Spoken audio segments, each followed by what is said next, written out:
नमस्कार बच्चों।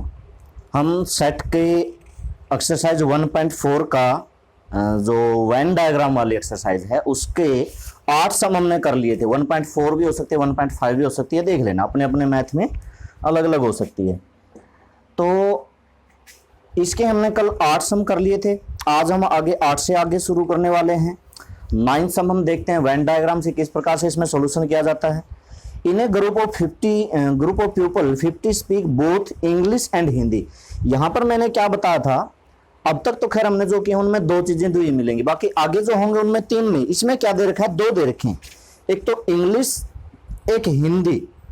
और यहां पे मैंने एक फार्मूला बताया था, वो फार्मूले एक फार्मूला नहीं तीन फार्मूले बताए थे। एक तो फार्मूला बताया था एन एक्स यूनियन वाई का, जो होता है n x plus n y minus n x intersection y. एक तो ये बताया था, एक ये भी बताया था कई बार एक्स ओनली पूछ लेता है ना, तो क्या होता है, अगर एन एक्स माइनस वाई है तो एन एक्स में से एन एक्स इंटरसेक्शन घटाना, और एन अगर वाई माइनस एक्स है तो एन वाई में से इंटरसेक्शन घटाना। ठीक है। अच्छा, ये फार्मूले ए यूनियन बी की फॉर्म में भी होते हैं, तो चलो जैसे भी ये तीन फार्मूले आपको याद रखने हैं। ठीक है, अब देते हैं सेट लेते हैं 9 सम लेते हैं, जिसमें क्या दे रखा है, 50 पीपल जो है speak both English and Hindi, 30 English but not Hindi, और all the people speak at least, भाई लोग कम से कम एक लैंग्वेज तो बोलेंगे ही। How many people speak English. तो देखो इसने दे क्या रखा है, सबसे पहले जो दो सब्जेक्ट की जो लैंग्वेज की बात कर रहा है उनको हम कुछ मान लेते हैं। अच्छा, चाहे आप एक्स वाई मानो या फिर ए बी मानो, ठीक है। तो let x denotes those people, ये 9 सम है, those people who speaks English. ठीक है, इंग्लिश हमने मान लिया। और वाई किसको डिनोट करता है, जो हिंदी बोलते हैं। तो सबसे पहले इसमें दे क्या रखा है, मैंने क्या कहा था, एक दो सिंबल की बात और की थी। अगर एंड लिखा हुआ आ जाए तो मतलब यूनियन, और लिखा हुआ आ जाए, नहीं एंड लिखा हुआ आ जाए तो मतलब इंटरसेक्शन, और लिखा हुआ आ जाए तो मतलब यूनियन। और वो एक्स माइनस वाई कब लगाना है, अच्छा एंड के साथ साथ अगर बोथ लिखा आ जाए तो भी इंटरसेक्शन, अगर बोथ लिखा आ जाए। ठीक है। और देखते हैं इसमें क्या दे रखा है, 50 स्पीक्स बोथ इंग्लिश, बोथ भी आ गया, इंग्लिश एंड भी आ गया, दोनों शब्द आ गए, दोनों में से कोई एक बनता है तो भी सही। तो ये हमारे पास एक्स इंटरसेक्शन वाई है 50, और 30 इंग्लिश ओनली, ओनली का मतलब वाई होता है भाई, x minus y, x English के लिए वाई हिंदी के लिए, इंग्लिश ओनली का मतलब एक्स माइनस वाई। ये कितने हैं, 30 हैं। पूछ क्या रखा है, इंग्लिश का पूछ रखा है, मतलब एन एक्स का फार्मूला पूछ रखा है। तो कल मैंने इसका फार्मूला बताया था, आज भी लिखवाया है कि एन एक्स माइनस वाई होता किसके बराबर है, एन एक्स माइनस का एन एक्स इंटरसेक्शन वाई। इसकी वैल्यू रख दो 30, इसकी वैल्यू 30, और इसकी वैल्यू कितनी हो गई 50। 50 इधर आ जाएगा तो एन एक्स की वैल्यू कितनी हो गई 50 प्लस 30 मतलब 80।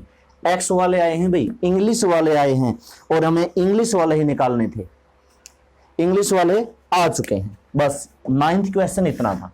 अब देखो आगे 10th में, देखो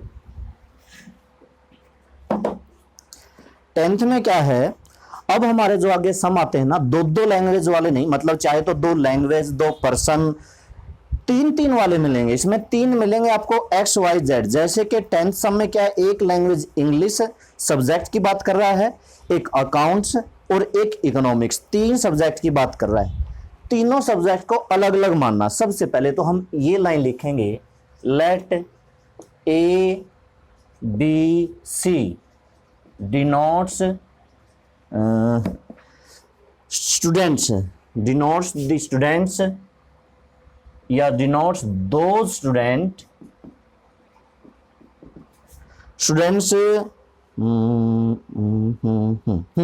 who study ए मैंने मान लिया इंग्लिश वाले को, कॉमा, बी मैंने मान लिया अकाउंट्स वाले को, कॉमा, और सी मैंने मान लिया इकोनॉमिक्स वाले को, कॉमा, रिस्पेक्टिवली।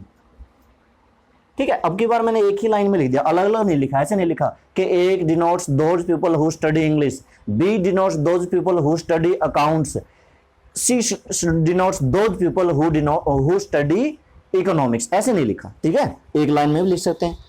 अब यहाँ पे फार्मूला, वैसे तो इसमें एक फार्मूला होता है लेकिन फार्मूले की जरूरत कम पड़ती है। फार्मूला मैं लिखवा देता हूं, A union B union C का क्या होता है, n A plus n B plus n C minus n A intersection B minus n B intersection C और minus n A intersection C और प्लस में n A intersection B intersection C. ये देखो भाई, ठीक है, बड़ा सा फार्मूला होता है ना। अगर इसको x union y union z में लिखोगे तो n x union n y union z, n x plus n y plus n z और x इंटरसेक्शन y, इस तरह से लिख सकते हो। लेकिन ए बी में ठीक रहेगा, आगे से हम ए बी में लिखेंगे। ठीक है, तो ये 3 का फार्मूला है। फार्मूला लगा सकते हैं, लेकिन कई बार ऐसी बातें पूछ लेता है कि फार्मूले से नहीं निकलती। जैसे कि जो सेकंड पार्ट है, सेकंड पार्ट फार्मूले से नहीं बल्कि डायग्राम से। मैं इसको आपको डायग्राम भी बनाना समझाऊंगा। सबसे पहले क्या दे रखा, out of 40 students in A class, total students 40 हैं, 16 study English, 22 account, 26 economics, 5 English and economics, 14 account and economics, 2 all the 3, तीनों के तीनों।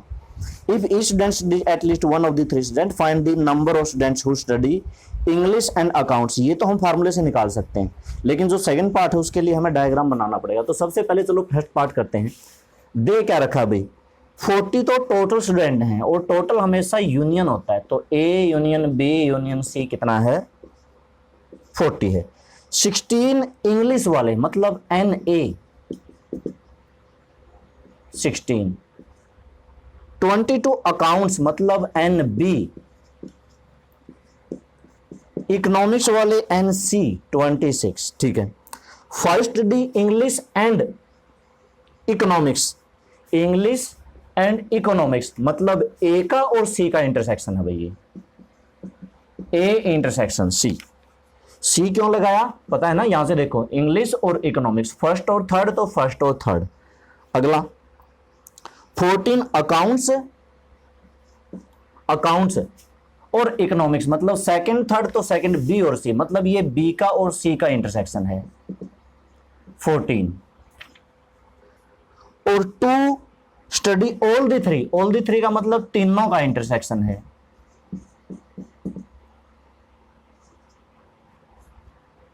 To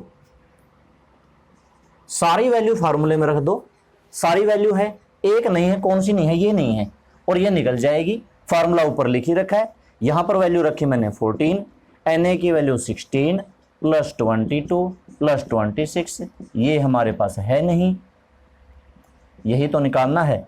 minus B intersection C 14 minus A intersection C 5 और प्लस में 2, इसको ले आते हैं इधर, A intersection B is equal to, इनको जोड़ा 6 2 8 6 14, 2 2 4 5 6, ये 40 इधर आया माइनस का। एक मिनट पहले इसको ये माइनस वाले जोड़ लेते हैं, माइनस के 19 और प्लस का 2 और ये 40 भी इधर आके माइनस का, तो 64 और 2 66 और माइनस में से 19 और 40 मतलब 59, तो कितना आ जाएगा 7 आ जाएगा। यानी कि फर्स्ट पार्ट का आंसर हमारे पास कितना आया, 7 आया, फार्मूले से आया भाई। सेकंड पार्ट का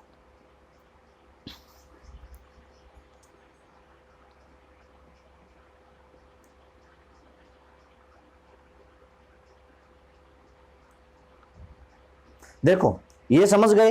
अब मैं आपको एक डायग्राम बनाना समझाता हूं। सबसे पहले तो ये इंफॉर्मेशन हमारे लिए जरूरी है, ये लिखना है।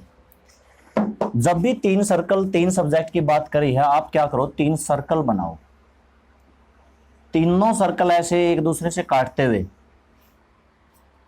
ठीक है।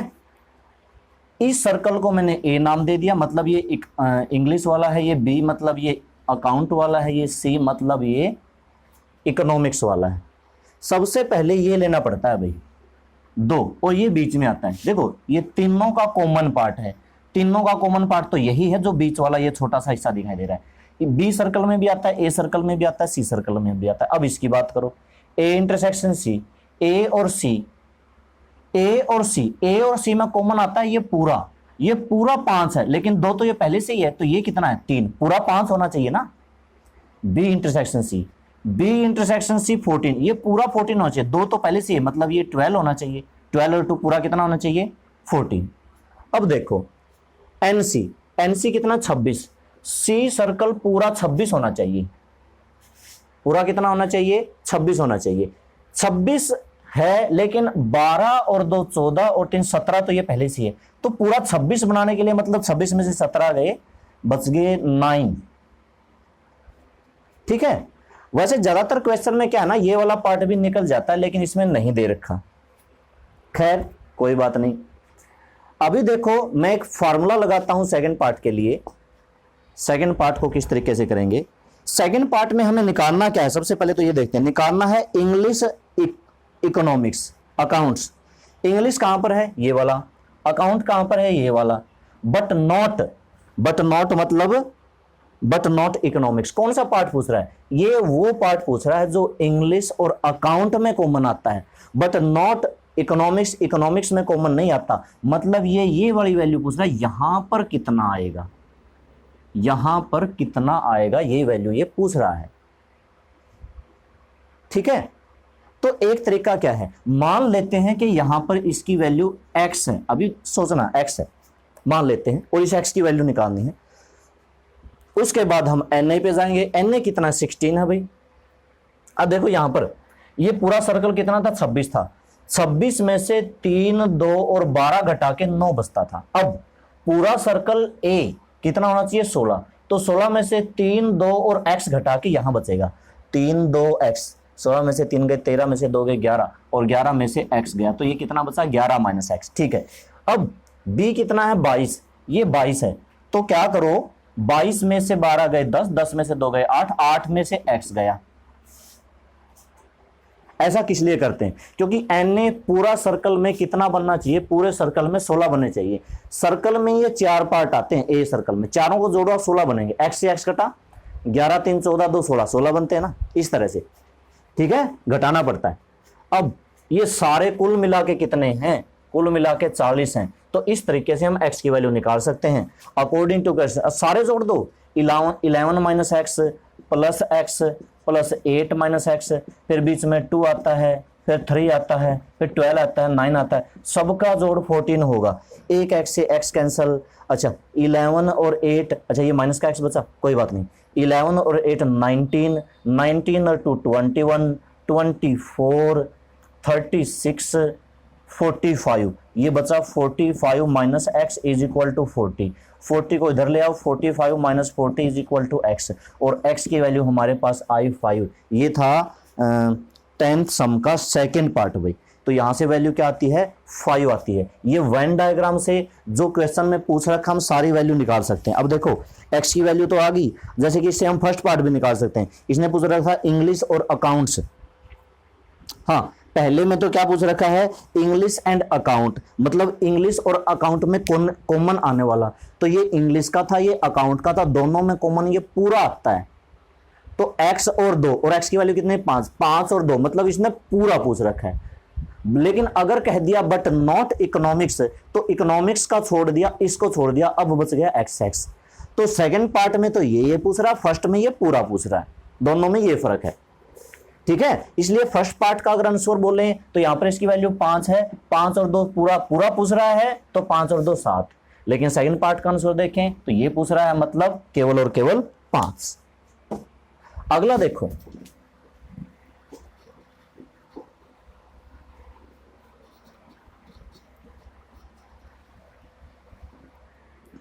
अगला है सेकंड पार्ट है, सेकंड अगला 9th 10th के बाद 11th देखो, एक group of athletes team in a school 21 are in basketball, 26 in the hockey team, 29 in the football team. If the 14 player hockey and football, 12 football and basketball, 15 plays hockey and football and 8 plays all the 3 games. देखो भाई, how many players are there in all? तो देखो, in a group of athlete, मैं यहां पर शुरू में ही 3 circle बना देता हूं, ऐसा सम है सीधा डायग्राम से बन सकता है। इस तरह के सम कॉम्पिटिटिव एग्जाम में बहुत आते हैं, आपके तो खैर आपको तो पूरा लिखना पड़ता है, कॉम्पिटिटिव एग्जाम में आते हैं, क्वेश्चन इतनी बड़ी होती है, सेम स्टेटमेंट होती है, आंसर देना होता है तो सीधा डायग्राम से निकालते हैं। तो मैं आपको देखो सीधा सा बता रहा हूं, यहां पर 3 सब्जेक्ट की बात, खेल की बात कर रहा है। एक तो है बास्केटबॉल, ये यहां पर लिख लेते हैं, मान लो ये ए है, ये बी है और ये सी है। अगर याद ना रहे तो लिख लो यहां पर, ये किसके लिए है, बास्केटबॉल। दूसरा हॉकी है, हॉकी यहां पर ये मान लेते हैं हॉकी। तीसरा फुटबॉल, ये मान लेते हैं फुटबॉल। ठीक है, तो आपको तो देखो कैसे करना भी, आपको तो लिखना पड़ेगा सबसे पहले तो, let A denotes those players, वैसे इसमें एथलीट लिख रखा है, प्लेयर नहीं लिख रखा, एक ही है एथलीट, हु प्ले बास्केटबॉल। पहले वाली लाइन तो ये लिख दी, बास्केटबॉल। लेट बी किसको डिनोट करता है, मान लो बी हमने मान लिया हॉकी वालों को, ये बास्केटबॉल बड़ा कर देंगे, वैसे तो कोई जरूरत नहीं है। तीसरा let see denotes those athletes who plays football. ठीक है, ये छोटा ही कर दो। ठीक है, अब दे क्या रखा है, सबसे पहले तो जो दे रखा है वो लिख लो, जरूरत नहीं है, बाकी मैं सीधा सा आपको बताऊंगा। फिर 21 कौन से हैं भाई, बास्केटबॉल वाले, मतलब एन ए के कितने हैं, 21 हैं। दूसरा 26 कौन से हैं, हॉकी वाले, मतलब एन बी के कितने हैं, 26 हैं। तीसरा फुटबॉल के कितने हैं, मतलब एन सी के कितने हैं, 29 हैं। और 14 कौन से हैं, hockey and basketball, hockey and basketball, मतलब ए और बी का इंटरसेक्शन, मतलब ए और बी का इंटरसेक्शन कितना है, 14 है। ठीक है, अगला है 12 फुटबॉल और बास्केटबॉल, फुटबॉल मतलब सी और बास्केटबॉल मतलब ए और सी का इंटरसेक्शन, ए और सी का इंटरसेक्शन कितना है, 14 के बाद 12। 15 कितना, प्लेज हॉकी एंड फुटबॉल मतलब बी और सी, बी इंटरसेक्शन सी कितने हैं, 15। और 8 तीनों के हैं, तो भाई ये तीनों का इंटरसेक्शन है, A intersection B intersection C is equal to कितना था, 8। पूछ क्या रखा है, पहले वाले पार्ट में क्या पूछ रखा है, how many players are there in all, how many players football only. जो ये फुटबॉल ओनली वाला है ना, इस तरह का क्वेश्चन डायग्राम से ही हम आंसर दे सकते हैं, फार्मूला नहीं है। सारे टोटल तो हम फार्मूला, मतलब A union B union C पूछ रहा है, फार्मूले से निकाल सकते हैं। देखो आप फार्मूला लगा दो, n A union B union C is equal to, formula क्या होता है, n A plus n B. आपको तो लगाना पड़ेगा भाई, अगर पेपर में आता है तो फर्स्ट पार्ट का तो लगाना पड़ेगा, A intersection B, B intersection C, A intersection C और प्लस में n A intersection B intersection C. N A की वैल्यू 21, 26, 29, -14, -12 माइनस और फिर प्लस का 8, जोड़ते हैं प्लस प्लस वाले, 9 और 1 10 और 6 16 और 16 और 8 ये भी प्लस वाला है, 16 और 8 24, 20, 2 2 4 2 6 और 2 8 माइनस 4 2 6 और 5 11, 3 और 1 4, 4 और 3, ये है भाई 43 टोटल स्टूडेंट्स हैं। तो 43 कितने हैं, टोटल स्टूडेंट हैं। ये तो हो गया फर्स्ट पार्ट। अब बात है सेकंड पार्ट की। सेकंड पार्ट में क्या पूछ रखा है, how many plays football only, number of athlete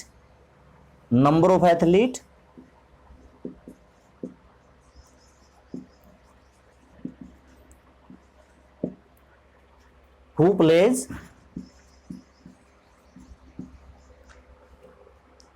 football only is equal to diagram. अब डायग्राम की जरूरत पड़े कैसे, सबसे पहले तो ये बीच वाला लिखो भी, बीच में ये बीच वाला पार्ट है ना, ये तीनों में कॉमन होता है, A intersection B intersection C, ठीक है, ये वाला पार्ट। उसके बाद उल्टा चलना, ये यहां से शुरू नहीं होता, ये यहां से शुरू होता है, फिर बी इंटरसेक्शन सी, ये बी और सी, बी इंटरसेक्शन सी पूरा 15, देखो 15, ये पूरा 15 होना चाहिए, 8 तो लिख ही रखा है, 7 और लिख दो, 15 हो गया, 8 7 15। ए इंटरसेक्शन सी, ए और सी इंटरसेक्शन सी 12, ये 12 होना चाहिए, 8 तो लिख ही रखा है, 4 और लिख दो, 8 4 12, 14 होना चाहिए, ए इंटरसेक्शन बी 14 होना चाहिए, 8 तो लिख रखा है, 6 और लिख दो, 8 से 14, ठीक है। एन ए 21, एन ए 21, 21 8 6 और 4 10 और 8 18, 21 मतलब 3 और लिख दो ना, 18 तो बनता है पहले से ही, 18 तो बनता ही है, 6 और 4 10 और 8 18 और 3 और 21 हो गया। एन ए में 21, एन ए में 21 हुए कि नहीं हुए, सबको जोड़ दो, एन ए वाले 21 होंगे।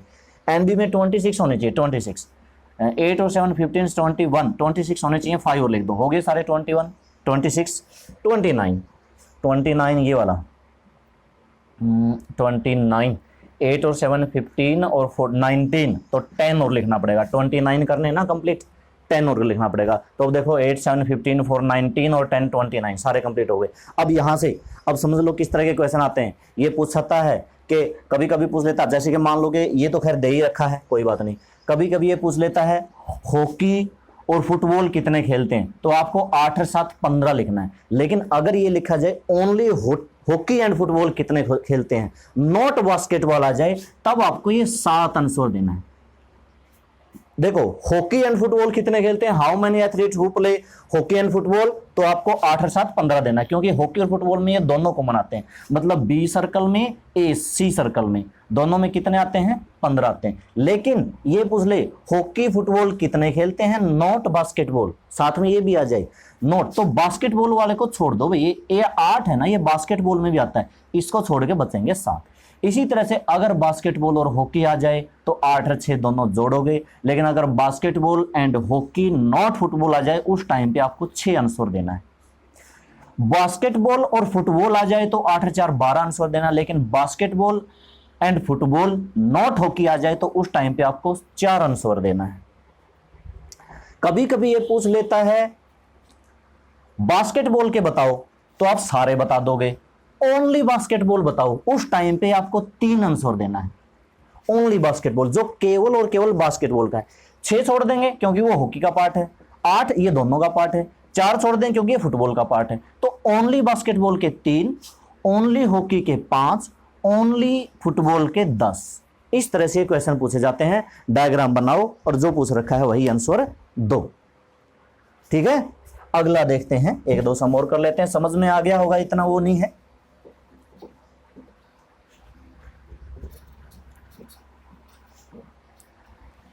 तो देखते हैं आगे। अगला है 14, टोटल हैं 18, तो 4 तो हमें कल ही करने पड़ेंगे भाई, क्योंकि ये 3 वाले आते हैं, ठीक है। 14 देखो, in a survey of 25 students it was found that 15 had taken in a survey of 25 students total. अभी ए बी सी आप मान लेना, मतलब लिखना तो पड़ेगा, ए किसको मानते हैं, मैथमेटिक्स को, बी किसको, फिजिक्स को, और सी किसको, केमिस्ट्री को। तो लेट ए किसको डिनोट करता है, मैथमेटिक्स को यानी कि मैथ्स को, बी किसको डिनोट करता है, फिजिक्स को, और सी किसको डिनोट करता है, केमिस्ट्री को, ठीक है। तो n A union B union C, मतलब सारे के सारे टोटल कितने हैं, 25 हैं। उसमें से अब आगे देखते हैं, 15 ने मैथ लिया है मतलब एन ए, 12 ने फिजिक्स लिया है मतलब एन बी 12, उसके बाद 11 केमिस्ट्री मतलब एन सी 11, उसके बाद 5 taken mathematics and chemistry, mathematics and chemistry, तो ए और सी कितने थे, mathematics and chemistry 9 5 9, mathematics physics A intersection B is equal to 9, ये 9 था। 4 and taken physics chemistry 4, physics B chemistry C 4, और 3 है taken all the 3 subject, 3 all the 3 मतलब A intersection B intersection C is equal to 3। ठीक है, find the number of students that had only chemistry, only mathematics, only physics, physics and chemistry, but देखो बहुत सारी चीजें पूछ रखी हैं, none of the all the 3 subjects, only one of the subject, at least one of the 3 subject, none of 3 subject. देखो फिर एक बात और है, in a survey of 25 students,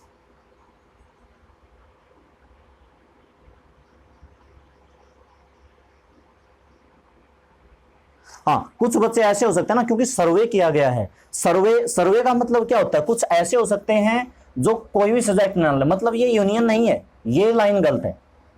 बस यूं समझो टोटल 25 स्टूडेंट पे सर्वे किया गया है, उनमें से कुछ बच्चे ऐसे भी हो सकते हैं जो जैसे आर्ट के हों, इकोनॉमिक्स के हों, कॉमर्स के हों, कोई और सब्जेक्ट ले रखा हो मैथ केमिस्ट्री फिजिक्स के अलावा, तो ये नहीं है भाई। सर्वे का एक और पहले एग्जाम्पल आया था, उसमें भी हमने यही किया था, क्योंकि सर्वे में क्या होता है, जरूरी नहीं है कि 25 के 25 बच्चों पे सर्वे किया तो वो सारे के सारे क्या मैथ फिजिक्स केमिस्ट्री लेंगे, जरूरी नहीं है ना। सर्वे का मतलब यही होता है, ठीक है।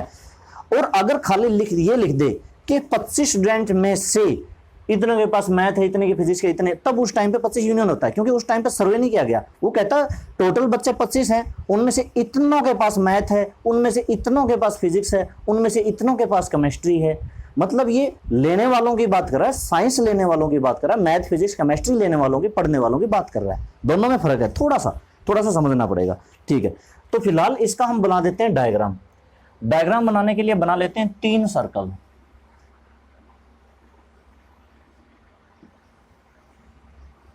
ए जो कि मैथ वाला था, बी जो कि फिजिक्स वाला था, सी जो कि केमिस्ट्री वाला था। सबसे पहले यहां से शुरुआत करेंगे, तीनों में कॉमन है,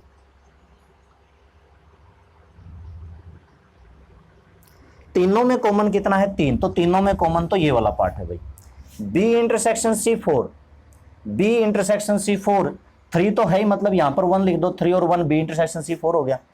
A intersection B 9, A intersection B 9, 3 तो है ही, 6 लिख दो, 6 और 3 9 हो गया। A intersection C 5, A intersection C 5, 3 तो है ही, 2 लिख दो, 3 और 2 5 हो गया। N is equal to 15, n A में 15 होना चाहिए, तो 6 3 9 2 11, 9 और 2 11, और यहाँ पर लिख दिया 4, 15 हो गया टोटल एन ए में कितना हुआ 15। एन बी में 12 होना चाहिए, 6 और 3 9 और 1 10, 2 और लिख दिया। एन सी में 11 होना चाहिए, 3 और 2 5 और 1 6, 11 होना चाहिए, तो यहाँ पर मैंने 5 लिख दिया। अब फटाफट क्वेश्चन के आंसर लिखते जाना, ठीक है। क्या लिखना, जैसे कि फर्स्ट पार्ट है ओनली केमिस्ट्री, केमिस्ट्री कौन सा था भाई सी, तो ये कौन सा था मैथ वाला, ये कौन सा था फिजिक्स वाला, और ये कौन सा था सी फॉर केमिस्ट्री, है ना, सी मतलब केमिस्ट्री। चलो तो क्या पूछ रखा है इसने, फर्स्ट पार्ट में क्या पूछ रखा है, ओनली केमिस्ट्री, ओनली केमिस्ट्री मतलब 5, ओनली केमिस्ट्री, ठीक है। तो लिखना फ्रॉम डायग्राम, फर्स्ट पार्ट में इस तरह के क्वेश्चन को क्या करते हैं, from diagram, diagram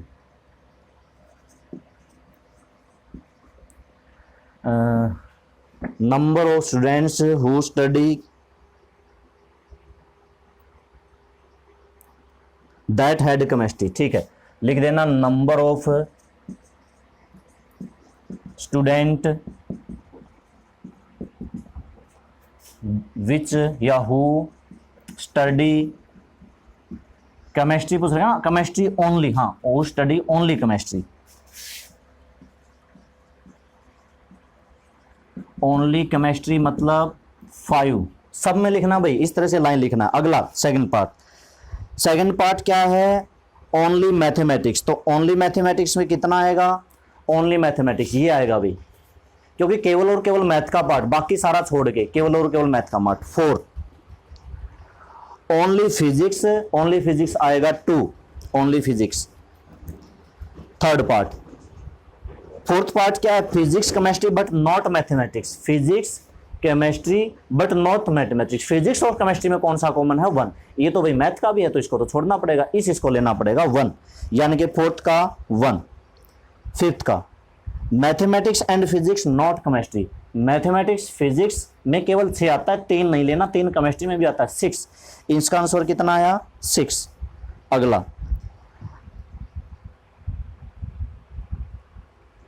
only one of the subject, only one of the subject, only one का मतलब क्या है, ये वो बच्चे हैं जो केवल ओनली मैथ है, ओनली फिजिक्स है, ओनली केमिस्ट्री है, तो तीनों को जोड़ दो, यानी कि ये वो बच्चे हैं ना जिनके पास केवल और केवल 4 बच्चे ऐसे हैं जो केवल और केवल मैथ पढ़ते हैं, 2 ऐसे हैं जो केवल और केवल फिजिक्स पढ़ते हैं, 5 ऐसे हैं जो केवल और केवल केमिस्ट्री पढ़ते हैं, तो ये एक एक सब्जेक्ट पढ़ते हैं, ये सारे पूछ रहा है 5 4 9 2 11 number of students who study only one subject, ये आ जाएंगे 5 4 9 2 11, तीनों पूछ रहा है ये, इसने कोई स्पेशल मेंशन नहीं किया। ठीक है, अगला एटलीस्ट वन ऑफ द, अब ओनली में एटलीस्ट में फर्क है, एटलीस्ट में तो आपको सारे लेने हैं, एटलीस्ट का मतलब क्या है, कम से कम एक, कम से कम एक का क्या मतलब होता है, मतलब जो 2 पढ़ते हैं सॉरी, मतलब जो 2 पढ़ते हैं वो भी लेना, जो 3 पढ़ते हैं वो लेना, मतलब ये भी लेना, जो फिजिक्स और केमिस्ट्री पढ़ते हैं ये भी लेना, जो मैथ और फिजिक्स पढ़ते हैं ये भी लेना, जो मैथ फिजिक्स केमिस्ट्री सब कुछ पढ़ते हैं ये भी लेना, जो मैथ और केमिस्ट्री पढ़ते हैं ये भी लेना, जो मैथ पढ़ते हैं फिजिक्स पढ़ते हैं सारे जोड़ दो, 4 6 10 2 12 5 17 18 5 23, टोटल 23 बने भाई। इसका मतलब टोटल बच्चे कितने थे 25, 25 में से 23 बच्चे, बाकी के 2 बच्चों के पास कुछ और सब्जेक्ट है, वो ना मैथ पढ़ते, ना फिजिक्स पढ़ते, ना केमिस्ट्री पढ़ते, नन ऑफ द 3 सब्जेक्ट, जो कोई भी नहीं पढ़ता वो हमारे 2 बचे हैं। ठीक है, तो वो हमारे कितने आए बचे हैं 2 बचे हैं। तो आपको ये डायग्राम बनाना आना चाहिए, ये डायग्राम, और ये डायग्राम बनाना यहां से शुरुआत होती है भाई, बीच में से शुरुआत होती है, पहले ये बीच वाला लिखेंगे, फिर ये 3 लिखेंगे, फिर ये 3 लिखेंगे, शुरू में आप ये नहीं लिख सकते किसी भी हालात में। ठीक है, तो पहले बीच वाला लिखो, फिर ये 3 लिखो, इन तीनों को ढूंढो, क्वेश्चन में कहां से ढूंढोगे, फिर इन तीनों को ढूंढो, ऊपर वाले तीनों को, ये बीच से शुरू होता है और ऐसे फैलता जाता है, मतलब पहले ये फिर ये पूरा, इसी तरह से ये यहां से शुरू होता है, ये फिर ये, इस तरह से चलते हैं। पहले आपको ये वाला लेना पड़ेगा, फिर ये 3 वाले देखने पड़ेंगे, लास्ट में जाके ये देखना पड़ेगा भाई, पहले इनको देख के नहीं कर सकते। ठीक है स्टूडेंट्स, तो आज ये कर लेना, क्योंकि देखो वीडियो वैसे ही बहुत लंबी हो गई है, बाकी ये 4 सम है, 4 सम हम करें, 2 सम बच गए, चलो 2 सम बच गए तो 2 तो अभी कर लेते हैं, मैंने सोचा 4 बचते हैं, मैं तो इसलिए आराम से करवा रहा था, वरना तो अब कब का कर लेते। चलो देखो 2 समय बचते हैं, उनको भी जल्दी से कवर करते हैं। 15th है, in a group of 400 people 250 can English and only and 70 can speak Hindi only, मतलब टोटल क्या है 400 250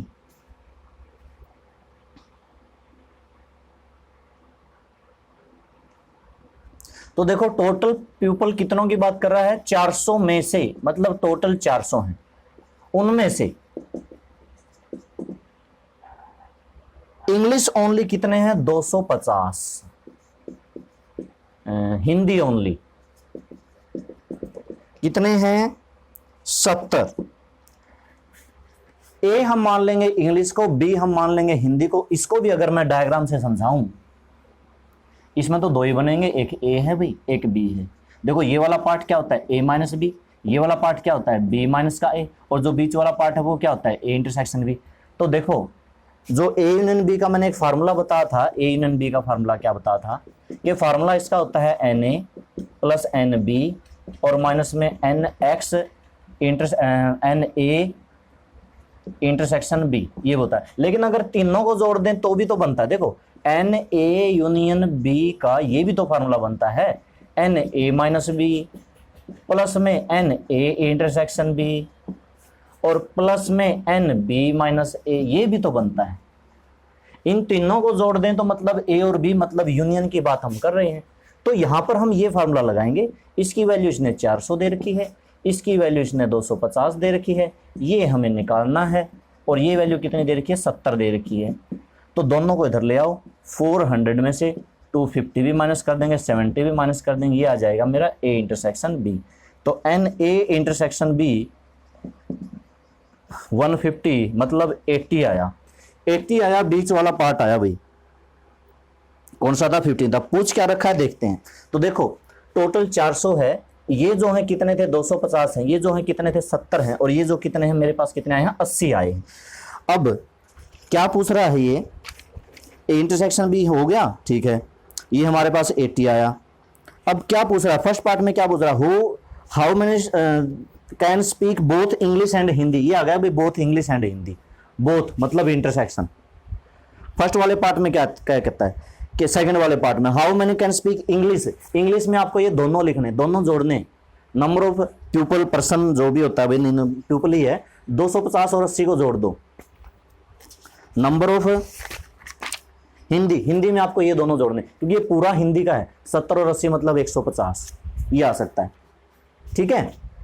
तो आपको मतलब क्या जोड़ना, फार्मूले से निकालना, ये और ये जोड़ना है, आपको निकालना है NA, और NA का फार्मूला क्या होता है, इन दोनों का जोड़ A माइनस बी का और NA इंटरसेक्शन B का जोड़ होता है ये, ठीक है। यहां से निकालना पड़ेगा फार्मूले से, दोनों को जोड़ के। अगला देखो लास्ट सम है, वो और कर लेते हैं। लास्ट है 16th, in a group of 50 persons each can read at least one of the two language, तो टोटल 50 हैं इंग्लिश और हिंदी, 30 हैं read English, 20 read Hindi, both language. Intersection अभी बहुत आसान सा सम है, आपके पास A यूनियन B भी है, ये आप कर लेना, A यूनियन B भी दे रखा है, NA भी दे रखा है, NB भी दे रखा है, और इंटरसेक्शन पूछ रखा है। A यूनियन B का फार्मूला लगाओ, NA प्लस NB माइनस का NA इंटरसेक्शन B। इस तरह से हमारी एक्सरसाइज भी पूरी होती है, हमारा चैप्टर भी पूरा होता है। कल से फिर हम सेकंड चैप्टर इसका शुरू करेंगे, फर्स्ट चैप्टर हमारा पूरा होता है। तो ठीक है स्टूडेंट्स, फर्स्ट चैप्टर को अच्छे से कर लेना। Okay, thank you.